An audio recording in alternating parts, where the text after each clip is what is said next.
나는 당신의 의견에 동의하지 않습니다. 그러나 만일 당신이 그 의견 때문에 박해를 받는다면 나는 당신의 말할 자유를 위해 끝까지 싸울 것입니다. 프랑스의 학자 볼테르의 말입니다.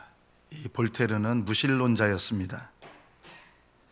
불합리한 권위에 대해서 맞서 싸웠고 또 종교에 대해서도 부정적인 입장을 갖고 있었고 그래서 종교적인 관용을 위해서 평생을 싸웠던 사람입니다.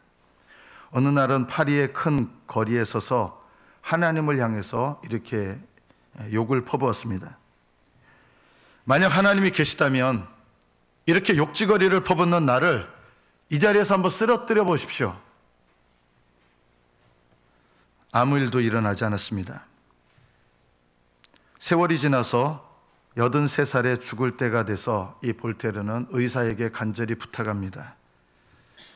선생님, 생명을 6개월만이라도 연장시켜 주신다 그러면 제가 저의 전 재산을 드리겠습니다. 그러자 의사가 말합니다. 선생님, 이제 6시간도 채 살지 못하실 것입니다. 이 의사의 말을 듣고 심하게 이제 몸을 떨면서 그리고 얼마 되지 않아 숨을 거두면서 마지막 남긴 말이 이 말입니다. 나는 지옥으로 떨어지는구나. 아, 하나님. 이것이 이 볼테르의 마지막 말이었습니다. 평생을 무신론자로 살았지만 인생의 끝에 가서 마지막 인생의 그 끝에서 하나님 없는 자신의 모습, 이분이 이렇다고 해서 이거는 신앙은 아니에요. 이거는 어떻게 보면 버림받은 자의 탄식이라고 할 수 있습니다. 안타깝죠. 이 볼테르보다 어떤 면에서 보면 프랑스에서 더 위대한 천재와 같은 사람이 있습니다. 팡세라는 책의 저자로 잘 알려져 있는 사람은 생각하는 갈대이다. 이 파스칼이라고 하는 분은 제가 봐도 천재 중에 천재였습니다. 12살에 유클리드 기하학을 섭렵합니다.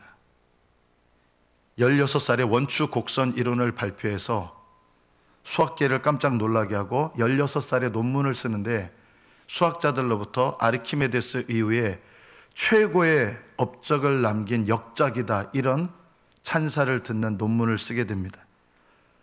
20대 초반에 벌써 수학과 과학 분야에서 최고의 학자의 위치에 오르게 됩니다. 20대 초반이니까 얼마나 많은 여성들에게 선망의 대상이 됐겠습니까? 여전히 똑똑한데 뭘 좋아하기 시작했냐면 밤늦게 파티에서 놀고 늘 술 마시고 또 그러면서 또 낮에는 또 학문을 하는 거예요. 어느 날 술에 취한 채 마차를 타고 집에 가게 됩니다. 요즘 말로 말하면 이게 이제 음주운전이죠. 가는 길에 마차가 세느강의 다리에 이렇게 부딪히게 되고 이 파스칼의 몸이 붕 뜨면서 마차와 함께 넘어지고 말은 그 마차에 그 자리에서 깔려 죽었습니다. 그리고 이 파스칼도 그 마차에 깔리게 됩니다. 근데 혼자 힘으로 나올 수가 없는 거예요. 다른 사람의 이제 도움으로 나중에 나오게 되는데 이 시간이 좀 걸렸습니다. 이 마차에 깔린 상태에서 처음으로 이 파스칼이라는 사람이 인생을 자신만만하게 살았는데 죽음을 생각하게 되었습니다. 이 죽음을 생각하면서 도대체 내가 죽음 앞에서 무엇인가? 내가 천재로서 사람들의 선망이 되는 것이 도대체 이것과 무슨 상관이 있는가? 무슨 도움이 되는가? 이 좌절감이 마차에 깔린 상태에서 엄습하게 됩니다. 고민에 빠지게 되고 몸이 수척하게 됐고 건강이 극도로 악화되게 됐습니다. 이때 누나로부터 예수 그리스도의 복음을 듣게 됩니다. 그리고 그 다음부터 믿음을 따라서 살기 시작합니다. 원래 이렇게 뭔가에 몰두하는 사람은 또 신앙생활을 해도 또 뭔가에 몰두해서 또 잘하시더라고요.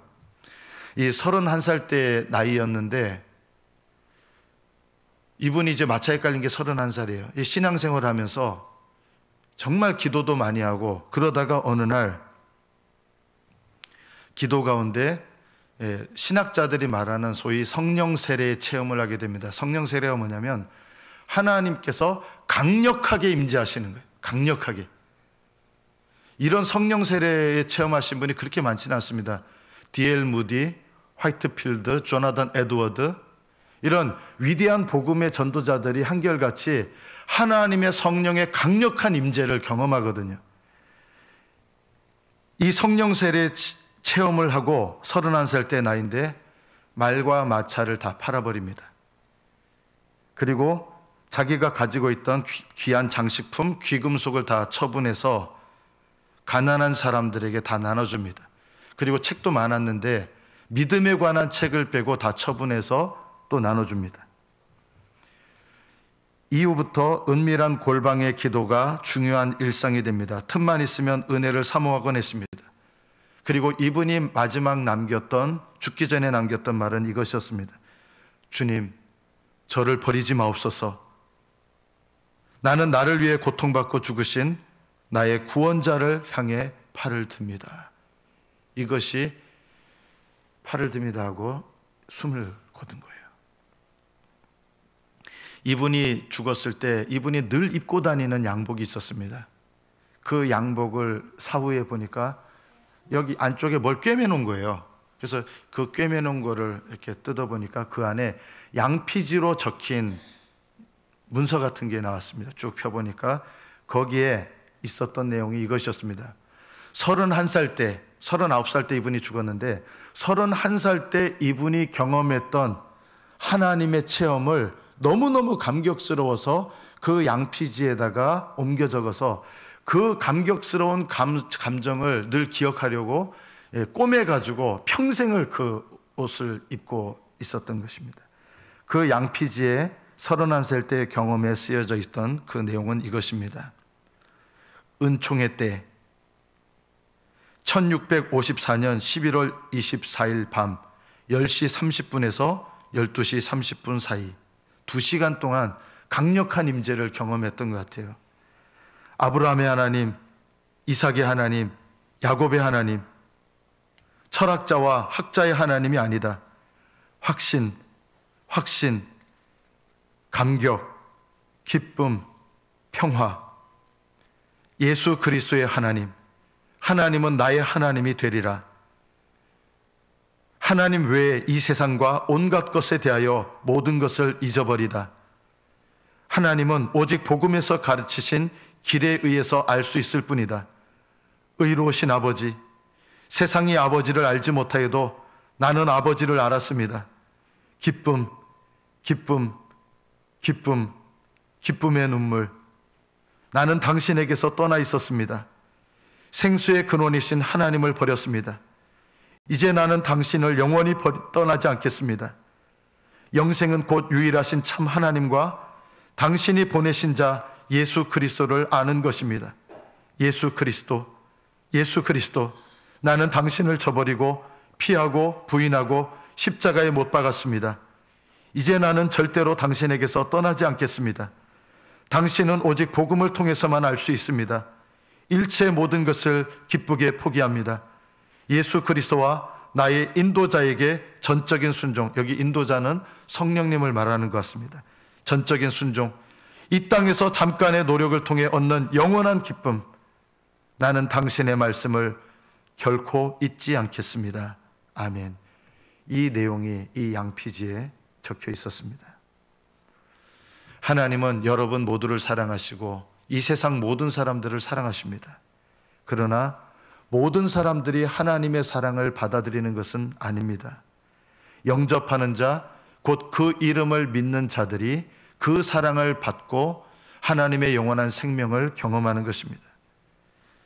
하나님께서 내 인생에 함께 하시는 것, 내가 예수님을 믿는 인생이냐 아니냐, 이것이 내 인생에 가장 중요한 것입니다. 저는 지금까지도 제가 주님을 고의적으로 떠나려고 했을 때, 저에게 왜 그런 은혜를 주셨는지 모르겠는데, 고의적으로 떠나려 했을 때 처음으로 살아계신 하나님을 오히려 경험하게 됐습니다. 그때 이후로 예수님이 계신 인생이냐 계시지 않은 인생이냐, 그것이 우리 인생에 가장 중요하구나. 내가 예수님을 모신 인생이라 그러면 예수님을 모신 인생들에게는 무엇이 또 중요한 문제일까요? 하나님이 나와 함께 하시는 것을 경험하면서 살아가느냐, 그렇지 않느냐. 이것이 예수님을 믿는 인생들에게 가장 중요한 문제입니다. 여러분은 살아계신 하나님과 함께하는 삶을, 살아계신 하나님이 나와 함께 하시는 삶을 경험하며 살고 있습니까?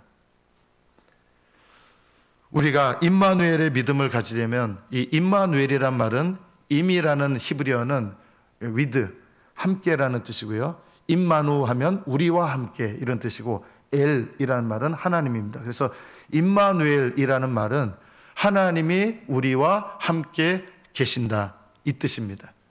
이 임마누엘, 하나님이 우리와 함께 계시지만 우리가 잘 못 느낄 수 있어요. 지금도 여러분 이 전파가 수없이 많이 돌아다니고 있습니다. 근데 우리 귀로 들을 수가 없습니다. 중파, 단파, 고주파 이런 게 라디오를 켜면 들리지만 이 수많은 전파들이 지금 돌아다니고 있는데 우리 귀에 안 들려요. 왜냐하면 우리 귀로는 20Hz에서 2만 Hz 사이에 이런 가청 영역의 소리만을 들을 수 있기 때문이에요. 2만 Hz를 넘어가는 고주파와 20Hz 밑에 저주파는 우리 귀로 전혀 들을 수가 없습니다. 하나님을 떠나 있는 우리는 영적인 눈이 멀어져 있기 때문에 하나님께서 각 사람에게 빛을 비추어 주셔도 보지를 못합니다. 영적인 눈이 멀어 있기 때문입니다. 우리가 예수님을 떠나 있고 하나님을 떠나 있기 전에는 자연 만물을 통해서 하나님 살아계심을 경험합니다. 우리의 양심을 통해서 경험합니다. 우리의 마음에 말씀하시는 하나님의 음성을 들을 수가 있었습니다. 그러나 하나님을 떠난 이후로 모든 사람들의 영적인 눈이 멀어 있기 때문에 사람들에게 주님의 빛을 비추어 주셔도 볼 수가 없는 거예요. 그래서 주님께서는 이 땅에 볼 수 있는 사람의 모습으로 이 땅에 오셨습니다. 그것이 바로 성탄입니다. 고린도서 4장 4절에 보면 그 중에 이 세상 신이 마귀입니다. 믿지 아니하는 자들의 마음을 혼미하게 하여 맹인으로 만들었다, 이 뜻입니다. 맹인으로 만들어서 그리스도의 영광의 복음의 광채가 비치지 못하게 함이니 그리스도는 하나님의 형상이니라. 빛을 비춰도 우리가 볼 수 있는 눈이 없는 거예요. 영적인 눈이 없는 거예요. 그런데 왜 보게 됐습니까? 이 자리에 계신 여러분들은 적어도 이 빛을 보신 분들이에요. 왜 보게 됐냐는 거예요. 우리는 원래 빛을 못 보거든요. 영적인 빛, 복음의 빛을 볼 수가 없는데 왜 보게 됐어요? 여러분이 예수님을 믿는다고 하는 것은 이 빛을 영적으로 보았기 때문에 믿는 거예요. 우리가 이제 요한복음 1장 12절에 보면 영접하는 자 곧 그 이름을 믿는 자들에게는 하나님의 자녀가 되는 권세를 주셨으니 이는 혈통으로나 육정으로나 사람의 뜻으로 난 것이 아니라 오직 하나님께로부터 난 자들이니라. 여러분이 예수님을 믿으면 내가 믿은 것 같은데 믿기 전에 나한테 먼저 일어나는 일이 있습니다. 이따가 우리 광고 시간에 우리 한 달 정도 지나서 이제 출생한 아기를 축복하는 시간을 잠깐 가질 텐데 한 달 전에 이제 출생했어요. 한 달 더 됐죠. 출생했는데 출생이 시작이 아니에요. 출생 전에 어머니 몸속에서 발생이 되는 게 먼저입니다. 중생, 거듭남이라고 하는 것은 이 발생과 중생을 함께 합친 겁니다. 무슨 뜻이냐면 쉽게 말하면 아기가 어머니 몸에서 태어나기 전에 먼저 출생이 있기 전에 1년 전에 10달 전에 발생이 있어야 됩니다. 아버지와 어머니가 결혼을 해서 두 분이 결혼하면 이제 수정란이 생기죠. 난자와 정자가 합쳐서 수정란이 생깁니다. 이 수정란이 어머니 몸속에 있어도 저절로 아기로 자라지 않습니다. 이 난자와 정자가 합쳐진 수정란이 어디에 붙어야 되냐면 어머니의 자궁에 자궁벽에 붙어야 됩니다. 어머니의 자궁에 무조건 붙는 게 아니에요. 어머니의 자궁이 아기를 낳을 만한 때가 되면 자궁벽이 이렇게 두터워집니다. 이 두터워졌을 때 이 수정란이 자궁벽에 붙게 됩니다. 이거를 착상이라고 합니다. 만약에 착상이 되지 않으면 어떻게 될까요? 자궁벽이 준비가 안 되면 이 수정란이 있어도 그냥 죽은 상태로 나가고요. 또 이 자궁벽에 수정란이 붙어야, 착상이 돼야 이 자궁벽이 계속 탯줄이 나중에 만들어지면서 아기가 이렇게 자라는데 수정란이 착상이 안 되면 어떻게 되느냐? 두터웠던 자궁벽이 죽어서 밖으로 나가게 됩니다. 이게 바로 뭐냐면 월경이에요. 여성분들 달마다 하는 월경이 이거예요. 착상이 되면 월경이 일어나지 않습니다. 발생이라고 하는 게 뭐냐면 난자와 정자가 만나서 수정란이 되고, 그렇다고 해서 이게 아기로 자라는 게 아니라 반드시 이게 어디 붙어야 돼요? 어머니의 자궁벽에 착상 붙어야 되는 거예요. 하나님은 눈에 보이는 일을 통해서 영적인 일들을 우리에게 말씀하시는 게 있어요. 교회가 왜 중요한지 아십니까? 여러분이 예수님을 믿는 거는요, 착상되는 거하고 비슷해요. 하나님 말씀을 들었는데 이게 믿어지는 거예요. 이거는 어떻게 보면 발생하는 중생이에요. 발생. 말씀이 믿어진 거예요. 정자와 난자가 결합한 것처럼 하나님 말씀이 믿어져요. 그런데 이게 거듭나는 건 아직 아니에요. 말씀이 믿어져서 어디에 붙어야 돼요? 수정란이 어머니의 자궁벽에 붙어서 착상되어야 되는 것처럼 말씀이 믿어진 사람은 어디에 붙어 있어야 되느냐? 교회에 붙어 있어야 돼요. 그래서 교회를 어머니처럼 여기는 거예요. 교회는요, 어머니예요. 더 정확하게 말하면 교회는 어머니의 자궁과 비슷해요. 예수님을 말씀을 믿어도 어디 붙어야 되느냐? 이 교회에 붙어 있어야 돼요. 그런데 이 교회, 이 자궁벽에 붙어 있는 수정란이 어떻게 됩니까? 그 다음에 점점 이제 자라가게 되는데, 이 어머니의 자궁벽과 수정란 사이에 연결이 되게 됩니다. 뭘로 연결됩니까? 아마 아기 낳아 보신 분들 봤는지 못 봤는지 모르겠습니다. 탯줄로 연결됩니다. 어머니의 자궁벽에서 이제 이 수정란과 서로 탯줄로 연결이 돼서 이 어머니 뱃속의 아기는 숨을 못 쉬어요. 숨을 쉬면 죽어요. 코로 숨을 쉬면 이런 양막이 있고 양막 속에 양수가 가득 차 있잖아요. 아기가, 뱃속의 아기가 만약에 코로 숨을 쉰다 그러면 그 물 마시고 죽을 거예요, 질식해서. 그래서 뱃속의 아기는 코로 숨을 안 쉽니다. 그럼 어떻게 숨을 쉽니까? 뭐 개구리처럼 피부 호흡을 하는 게 아니고 어떻게 숨을 쉬느냐? 어머니의 탯줄을 통해서 어머니의 혈액이 오고 가면서 그 혈액을 통해서 산소를 공급받고 양분을 공급받는 거예요. 탯줄을 통해서 산소와 양분이 공급돼서 아기가 뱃속에서 코로 숨 쉬지 않는데 자라게 돼요. 예수님의 말씀이 믿어지면 교회에 붙어 계셔야 돼요. 이게 너무너무 중요해요. 그런데 자기 힘으로 숨을 쉴 수가 없어요. 먼저 예수님을 믿고 거듭나신 분들은 뭘 해야 될까요? 그 아이가 교회잖아요. 교회에 붙은 거잖아요. 그 아이가 거듭날 때까지 계속 믿음이 자라도록 기도해 줘야 됩니다. 우리 교회가 해야 될 일이 그거예요. 두세 사람이 내 이름으로 함께 모여 기도하면 나도 그들 중에 있느니라. 두세 사람이 함께 모여서 뭘 기도하라는 거예요? 물론 각자의 기도도 함께 기도하지만 제일 중요한 거예요, 영혼의 구원을 위해서 기도하라고 하신 거예요. 이게 교회 사명이에요. 교회가 스스로 숨을 쉴 수 없는 아기를 다른 사람들, 먼저 거듭난 사람들이 기도해 주면서 그 스스로 숨 쉴 수 없는 아기가 그 기도를 통해서, 교회의 수고를 통해서 믿음이 자라고 뱃속에서 자라는 거예요. 믿음이 자라고 뱃속에서 자라다 보면 하나님께서 어느 날 말씀 가운데 예수 그리스도를 내가 자발적으로 진정으로 주님으로 영접하는 일이 일어납니다. 이게 바로 뭐예요? 출생이에요. 영적인 출생, 거듭나는 것. 부모님 때문에 모태신앙이 있어요. 모태신앙이 거듭난 거 아니에요, 여러분. 모태신앙은 어머니 뱃속에서 자연스럽게 자라는 아기와 같아요. 교회 처음 나오신 분도 처음 나올 때부터 무조건 거듭난 건 아니에요. 그것도 뱃속에서 자라는 아기 같아요. 거듭나는 건 언제냐? 내가 진정으로 예수 그리스도를 내 인생의 주님으로 모시고 내가 자발적으로 예수님께 내 인생을 들여서 예수님의 종이 되는 것, 이 믿음으로 거듭나는 거예요. 거듭나게 되면 어떤 일이 일어납니까? 분명히 일어나는 일이 있어요. 뱃속에 있던 아기가 어머니의 모태에 있다가 밖으로 출생하게 되면 제일 먼저 일어나는 일이 있습니다. 뭘까요? 제일 중요합니다. 어머니의 탯줄을 통해서 숨쉬고 양분을 공급받았던 아기가 어머니의 모태에서 태어나자마자 으아! 하고 울면서 여기 있던 이 목구멍에 있던 이물질 다 나가야 되고요. 그러면서 울면서 뭐가 되는 거예요?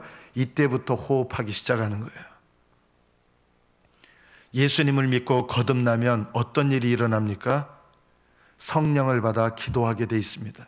저는 거듭나셨는지 아니면 아직 모태에 있는지 어느 정도 알 수 있는 게 있어요. 여러분 정말 거듭나셨으면요, 기도하게 돼 있어요. 죄를 깨닫고 날마다 고백하며 회개 생활하게 되고요. 두 번째, 성령 안에서 기도하게 되고요. 세 번째, 하나님을 사랑하고 하나님을 섬기고 싶어하고 하나님을 기쁘시게 하고 싶어요. 그러면 이 믿음 전에는 필요 없느냐? 그렇지 않아요. 어머니 뱃속에서 자라야 되는 거예요. 그런데 그 자라는 동안 그 아이가 믿음에서 떨어지지 않도록 교회가 어머니 역할을 해야 된다. 이것이 바로 교회가 있어야 되는 이유예요. 저는 이 자리에 계신 여러분들이 다 거듭나시기를 축복합니다. 모태에서도 하나님이 나와 함께 하시고 나를 지켜주세요. 모태에서도요. 여러분 믿음을 버리지 않으시면 나는 거듭나지 않은 것 같아. 포기하지 마세요. 말씀을 믿는 믿음을 갖고 있으세요. 교회에 붙어 있으셔야 돼요. 그러면 하나님 때가 되면요, 내게 태어나는 거듭남의 역사 허락해 주세요. 그러면 누가 하지 마라 하라 그래서 하는 게 아니라 기도하게 돼요. 저도 살아계신 하나님 만나니까 누가 하라고 한 게 아닌데 기도하고 싶어지더라고요. 제가 살아계신 하나님을 만난 이후부터, 그 전에 교회 10년 다녔거든요. 군대에서도 억지로 교회 다녔는데요, 살아계신 하나님 만나니까 제일 먼저 하고 싶어진 게 예배가 드리고 싶고 기도하고 싶어지고, 그때부터 계속 기도하게 되더라고요. 물론 날마다 기도한 건 아닌데 게을러질 때도 있었어요. 하나님이 뱃속에서도 함께 하시고 거듭나면 거듭난 자와 함께 하시는 거예요. 이게 임마누엘의 신앙이에요. 여러분이 하나님께서 여러분과 함께 하시고 여러분 지켜주시고, 여러분이 뱃속에서 자라는 사람은 뱃속에서 성장하도록 함께 하시고, 태어난 사람들은 하늘나라 가는 그날까지 믿음을 지키도록 여러분과 함께 하시고, 내가 세상 끝날까지 너희를 떠나지 아니하고 버리지 아니하고 너희와 함께 하리라 분명하게 약속하셨습니다. 믿음을 끝까지 버리지 마십시오. 나는 거듭나지 않은 것 같아. 포기하지 마십시오. 부지런히 말씀 읽으시고 기도하시고 애쓰셔야 돼요. 무엇보다 제일 중요한 게 뭘까요? 교회에 붙어 있으셔야 돼요. 그리고 그 교회는 영혼을 살찌우고 양육하는 그런 교회가 되어야 됩니다.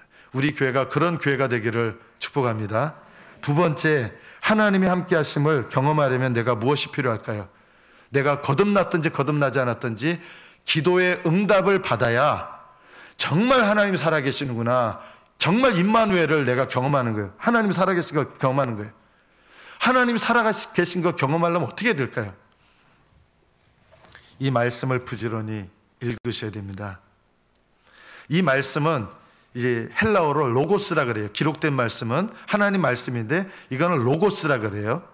그런데 이 말씀을 내가 부지런히 읽다가 어느 날 말씀이 나에게 막 다가와요. 느껴져요.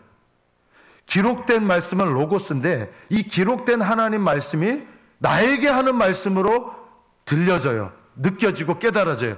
이게 뭐냐면 나에게 주시는 말씀, 레마가 되는 거예요. 로고스의 말씀을 부지런히 읽으셔야 이 말씀이 성령께서 역사하셔서 레마의 말씀이 돼요. 제가 하나님을 떠나려고 결심했을 때, 고의적으로 떠나려고 결심했을 때 제가 그때 처음 신기한 경험을 했어요. 하나님 말씀, 이 성경을 갖고 다녔는데 하나님 떠나려고 했을 때 성경을 폈더니 10글자만 보이는 거예요. 아무것도 안 보이고 두려워 말고 믿기만 하라. 그 말씀이요, 어떻게 느껴졌냐면 이 말씀이 마치 살아서 붕 떠가지고 제 안으로 이렇게 들어오는 느낌이었어요. 그리고 그 말씀이 들어오면서 처음으로, 제 인생 처음으로, 제가 24살 때 일이었습니다. 처음으로 살아계신 하나님의 음성을 귀로 들은 게 아니라 느낀 거예요. 너무너무 기뻤어요. 그리고 그때 제가 비로소 하나님의 말씀이 살아 움직인다는 게, 하나님의 말씀이 살아 역사한다는 게 뭔지를 비로소 느낀 거예요. 하나님 말씀을 부지런히 읽으셔야 돼요.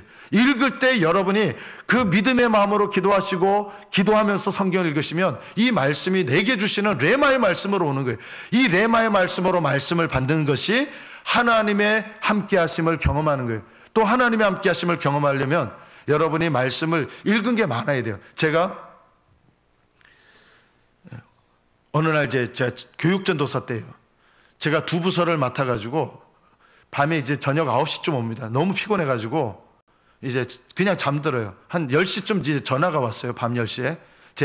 제일 친한 친구 어머니, 제가 늘 저를 넷째 아들로 여기시는 제 친구 어머니한테 전화가 왔어요. 태환아 너무 아프다 지금. 좀 내일 와서 좀 기도해 주라고 해서 전화를 딱 끊었어요. 그런데요, 말씀이 갑자기 확 떠오른 거예요. 형제가 우리를 동행코자 하거든 심리를 동행해 주며. 갑자기 이 말씀이 생각난 거예요. 그래서 하나님께 무릎을 꿇고, 하나님, 저에게 이 말씀이 갑자기 너무 강렬하게 떠올랐는데 이 말씀의 뜻이 무엇입니까? 하니까 마음에 이 음성처럼 이렇게 해석이 돼서 들려왔어요. 너의 친구 어머니가 너에게 오리만을 이야기했다. 그래서 다시 함께 무릎 꿇고 하나님께 여쭤봤습니다. 하나님, 그럼 심리가 뭡니까? 이거는 마음속에 이번에 떠오른 게 아니라 그냥 저절로 깨달아졌어요. 지금 와달라고 하는 것이구나. 그래서 갔어요. 밤 11시쯤 도착했습니다. 제가 물레동에 살았는데 지하철 타고 망원동 지나서 합정동 그 부근에 또 걸어갔죠. 가면서 이거 하나님께서 뭔가 하실 것 같다 이런 생각이 들었어요. 제 친구 어머니한테 머리에 손을 얹고 기도하는데 제가 놀랐어요. 그날 기도 끝나자마자 어머니가 병이 났어요. 제가 놀랐어요. 오히려 저는 병 고치는 은사 없거든요. 그때 이제 제가 느낀 게 있어요. 하나님께서 우리에게 말씀하실 때 내 속에 암송되어진 말씀이 많아야 되는구나. 여러분이 말씀을 읽을 때, 이 말씀을 읽을 때 레마의 말씀으로도 오긴 하지만 여러분이 기도할 때 암송한 말씀이 여러분 안에 많으면 하나님께서 성령을 통해서 나에게 말씀하시는데, 여러분이 암송한 말씀이 많으면 말씀하실 수 있는 채널이 많은 거예요. 그래서 여러분 성경을 많이 암송하셔야 돼요. 제가 이따 잠시 소개하겠지만 이게 맥케인 성경 읽기 하루에 4장 정도예요. 내년에 우리 성도들이 다 이거 성경 말씀 꼭 읽었으면 좋겠다. 이거 중요해요. 말씀 읽는 거 중요해요. 저는 왜 하나님 살아계신지 잘 모르겠어요. 성경 안 읽으니까 그러고요. 기도 안 하니까 그런 거예요. 기도, 하나님의 살아계심, 하나님이 나와 함께 하시는 거를 언제 또 경험하냐? 기도하면서 기도 응답을 받으면서 경험하는 거예요. 저는 방언을 받을 때, 보통은 방언 받을 때 막 열심히 뜨겁게 기도하다가 할렐루야 막 이상한 방언 하잖아요. 그렇게 보통 방언을 받는데 저는 좀 이성적인 사람이라서 그런지 그렇게 방언을 안 받았어요. 어느 날 기도하는데 하나님이 방언 주셨다라는 확신이 갑자기 들었어요. 그래서 하나님, 방언을 저에게 주신 거 믿습니다. 이제부터 방언하겠습니다 하고 할렐루야 하는데 방언이 터진 거예요. 제가 그때 처음 느낀 게 뭐냐, 하나님이 정말 내 기도를 듣고 계시는구나. 이게 너무너무 기쁜 거예요. 하나님이 내 기도를 들으시는구나. 제가 부목사 시절에 이제 교회에서 전도잔치를 한 적이 있습니다. 대구에 있는 삼덕교회 어른만 한 3,000명 됐거든요. 그 교회에서 처음으로, 그 교회가 그런 전도잔치를 한 적이 없는데 역사가 오래됐지만 목사님께 말씀드려서 예배 전체를 1부, 2부, 3부, 4부까지 예배 전체를 전도잔치로 바꾼 거예요. 그래서 그 순서 중에 하나가 청년들한테 부탁을 해서 전신갑주를 취하라라고 하는 약 30분 분량의 뮤지컬을 청년들한테 준비하게 한 거예요. 그런데 이제 맨 전날, 그 전도잔치 있기 전날, 저도 얼마나 마음이 힘들겠어요. 내일 많이 와야 되는데 이 전통적인 교회에서 예배 순서를 확 바꿔가지고 완전히 파격적으로 이런 순서를 했는데 이 전도잔치가 망하면 이거 완전히 제가 욕을 바가지로 먹고 이거 너무너무 부담이 됐어요. 교인들 데리고, 교인들 산기도 안 하는데 산에 데려가가지고 교인들 한 50명, 60명 산기도 가가지고 매주마다 한 번씩 기도하고 이렇게까지 했는데 아무 이게 없으면 얼마나 마음이 그러겠어요. 그래서 리허설을 하는데 청년들이 주여 내 영혼을 받으시옵소서 맨 마지막 이건데 이게 십자가가 길다란 120cm 정도 되는 나무에 이렇게 하는데 이게 휘어지는 거예요. 이게 은혜가 안 되잖아요. 그래서 청년한테 은혜가 안 된다고. 야, 예수님이 십자가 달려도 이게 휘어지면 은혜가 되겠냐. 그러니까 청년이 구해보려고 그랬는데 못 구했어요. 그런 거예요. 그래, 알았어. 그럼 내가 구해올게 하고 교회 정문을 나서면서 정문에서 서서 기도했어요. 하나님 영광을 위해서 이 전도잔치, 그리고 이 전도잔치를 위해서 이 연극이 너무 중요한데 하나님 이 꼭 맞는 나무를 허락해 주십시오. 진짜 이렇게 기도하고 문을 나서서 조그마한 옆에 골목으로 이렇게 들어간대요.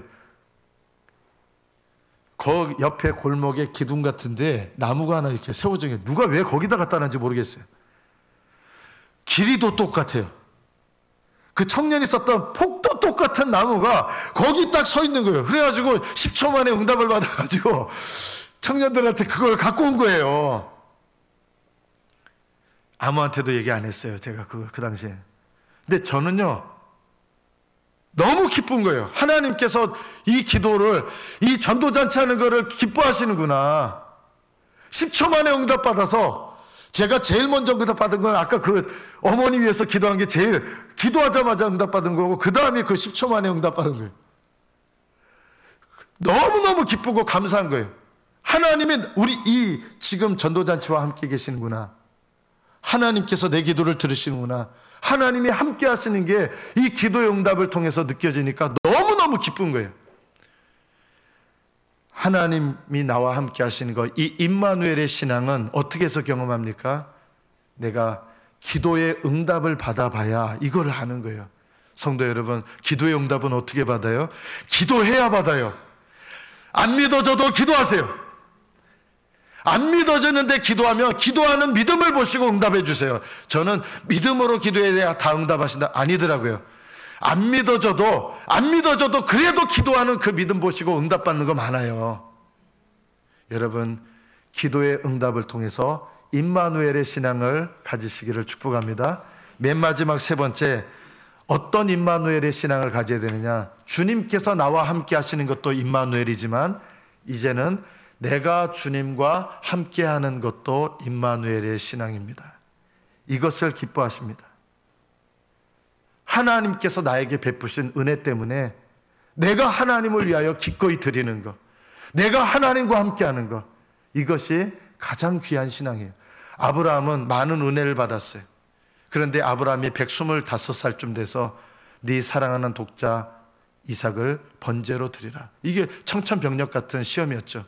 그러나 아브라함은 하나님께 기꺼이 그 명령에 순종하게 됩니다. 그래서 하나님께서 아브라함의 이 믿음을 보시고 감동하셔서 이제 네 믿음이 정말 네가 나를 경외하는구나. 이게 얼마나 영광스러운 말씀입니까? 네가 정말 나를 경외하는구나. 하나님께서 친히 아브라함에게 말씀해 주신 거예요.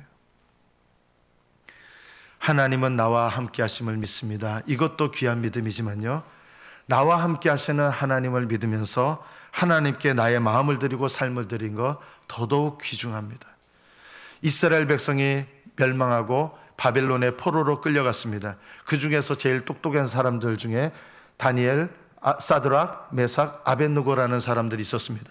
다니엘은 아마 그때는 없었던 것 같아요. 그 자리에 이 사드락과 메삭과 아벳느고가 절친입니다. 그리고 믿음의 친구들입니다. 이 바벨론 왕이 엄청나게 큰 황금의 상을 만들고 거기에다가 이제 자기 모양을 만들고 거기다 절하라고 한 거예요. 이게 우상숭배잖아요. 이 사드락과 메삭과 아벳느고는 하나님을 경외했던 청년들입니다. 다 절하는데 가만히 보니까 3명이 이렇게 서 있는 거예요.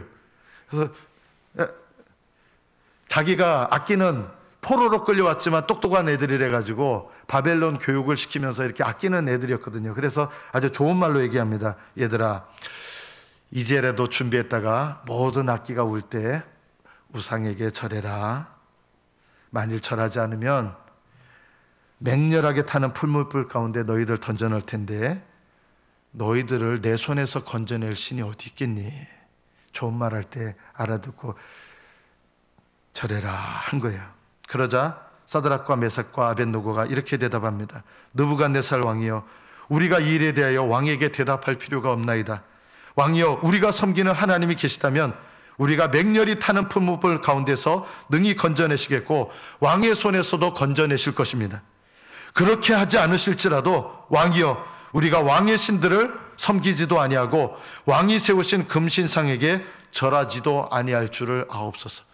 너무 분노가 일어난 거예요. 이것들을 추결하면서 풀무를 7배나 강하게 불을 떼기 시작합니다. 풀무가 뭐냐면 여러분 도자기 할 때 그 맹렬하게 타는 거 있잖아요. 그거는 비교도 안 될 정도로 7배를 넣어가지고 불을 강렬하게 합니다. 그리고 거기에다 넣습니다.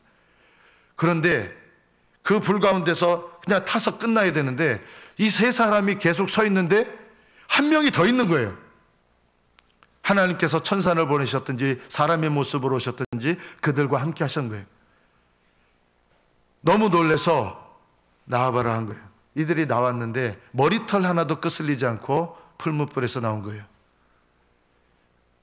바벨론 왕이 얘네들 건드리지 마라는 거예요. 얘네들 건드리지 마라.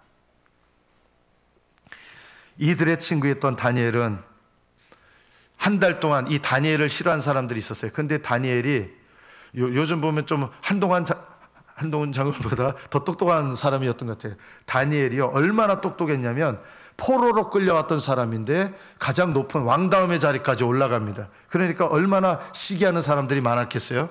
그래서 이 다니엘을 뭔가 끌어낼 게 있어야 되는데 아무것도 없게 너무 완벽한 삶을 사는 거예요. 그래서 이 사람을 끌어내릴 방법은 자기가 믿는 신 때문에 끌어내리는 것밖에 없다 해가지고 왕한테 숨겨서 한 달 동안 다른 신에게 기도하거나 절하는 사람은, 기도하는 사람은 사자굴에 던져놓게 하겠습니다. 이렇게 하니까 왕이 좋은 생각이라고 도장을 꽝 찍어요. 다니엘은 그걸 알았어요. 알았는데도 문을 열고 하루에 3번 하나님을 향하여 감사하며 덜덜덜 떨면서 기도하는 게 아니라 감사하면서 기도해요. 당연히 다 발각되죠. 이 왕이 다니엘을 너무 아낀 거예요. 다니엘아, 지금이라도 그렇게 하지 마라. 그러나 다니엘은 하나님을 위해서 모든 것을 버릴 수 있는 준비가 된 사람이에요. 왕도 어쩔 수 없이 자기가 도장 찍은 거 자기도 거스르면 안 되거든요. 사자굴에 넣습니다. 그리고 그 다음날 아침에 와서 왕이 울면서 이렇게 얘기합니다. 성경에 이렇게 기록되어 있습니다. 다니엘아, 네가 섬기는 하나님이 너를 구원하기에 능하셨느냐? 그러자 사자굴 속에 있던 다니엘이 그 속에서 외칩니다. 왕이여 기뻐하시옵소서. 나의 하나님께서 사자들의 입을 봉하셨나이다. 왕이 그 소리를 듣고 너무너무 기뻐한 거예요. 그래서 다니엘을 끌어내게 합니다. 그리고 다니엘을 모함했던 사람들을 그 사자굴로 보내는데 어떤 일이 일어나는지 아십니까? 이 사자들이요, 배가 불러서 그런 게 아니에요. 사자굴에 넣기도 전에 사자가 튀어 올라와 가지고 이 사람들을 물고 들어가서 다 잡아먹습니다.